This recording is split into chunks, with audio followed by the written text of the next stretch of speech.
مرحبا بكم.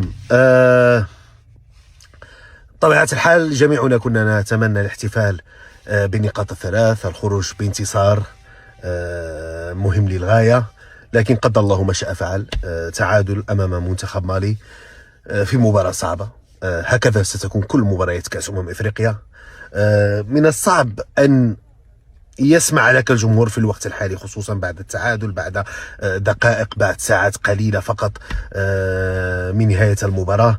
لكن صراحة، بكل صراحة وأقولها بكل صدق، في الوقت الحالي، في هذا اليوم، في هذه اللحظة، الطريق الواحد هو الدعم، هو الدعم، هو الدعم، هو مساندة المنتخب المغربي. بعد البطولة قد يكون هناك تقييم، قد يكون هناك حديث، إن شاء الله ستكون هناك فرحة بإذن الله، هذا ما نتمناه.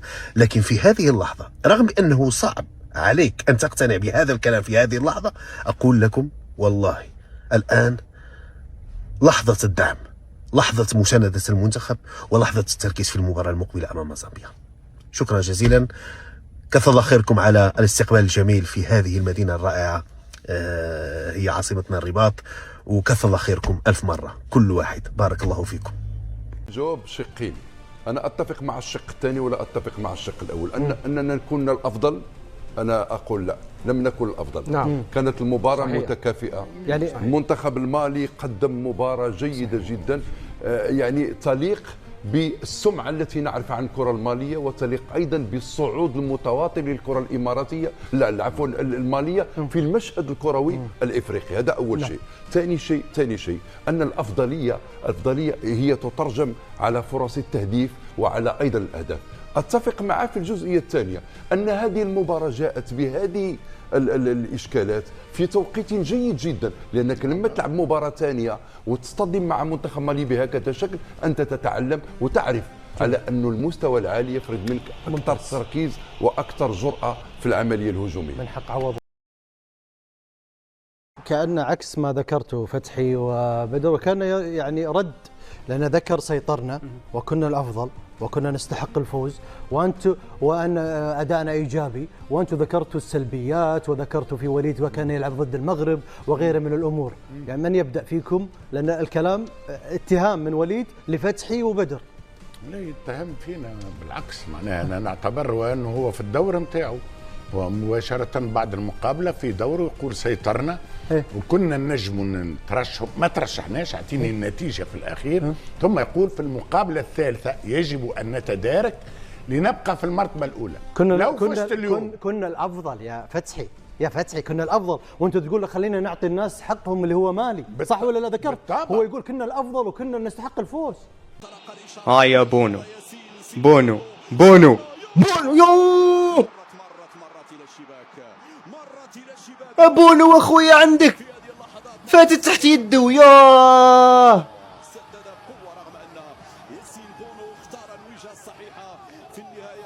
لا غير تغيض، اقسم بالله تدخل ما عنده حتى لازمه.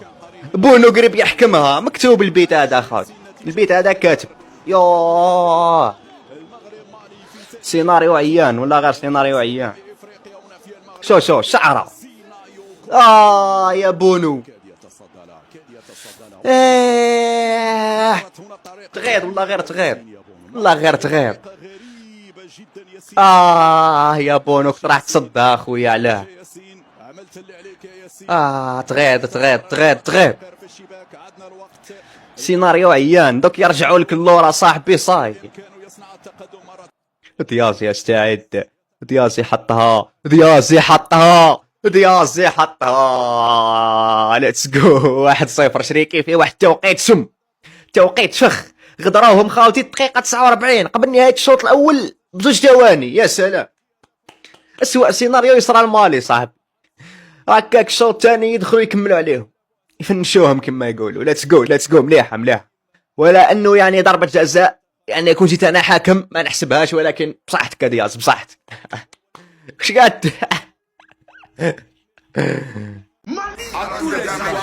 Voilà, Mali a fait nul face à votre Maroc là. Vous dites quoi? Vous avez honte maintenant. Sortez, venez faire vidéo. C'est Mali qui a tenu Maroc en difficulté quoi. Non, on connaît le ballon.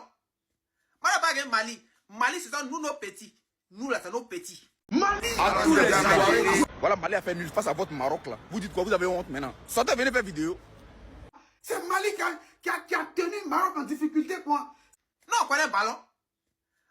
Mali, Mali, c'est ça, nous, nos petits. Nous, là, c'est nos petits.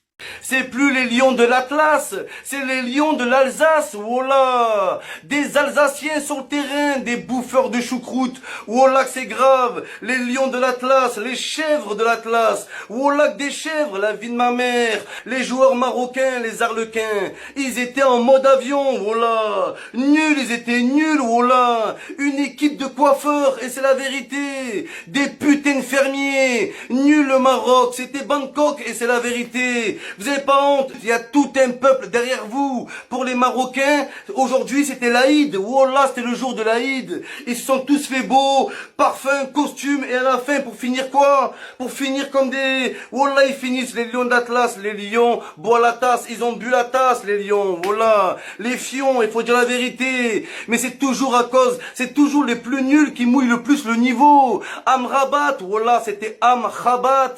Amrabat, c'est le zizou marocain. Même potentiel que Zizou, le mec. Ce fils de crâne, incroyable. Son crâne chauve, non chevelu. Incroyable il a été, voilà, fils de boxeur. Bien joué, Amrabat. ما كاينش ما عندناش اخوتي نكونوا واقعيين معليش حنا خويا غنبقاو ديما كنحلموا علاش اخو جيبوا لنا غير ولاد البطوله اسقاتلوا لنا بارك احنا Mali de Fassi, Mali de Fassi, Mali Bizassi.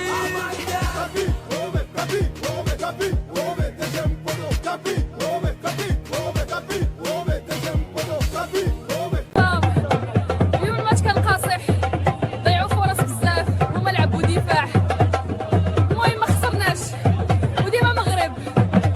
شكون المنتخب اللي شجعتي اليوم؟ شجعت المغرب اليوم بصراحه، داروا ماتش صعيب قدام مالي، اللعب كان فيه ضغط وستريس، بصح المهم ما خسروش. المغرب منتخب كبير وان شاء الله يروحوا بعيد، افريقيا كامله رابحه. شكرا لك بزاف. شكون المنتخب اللي شجعتي اليوم؟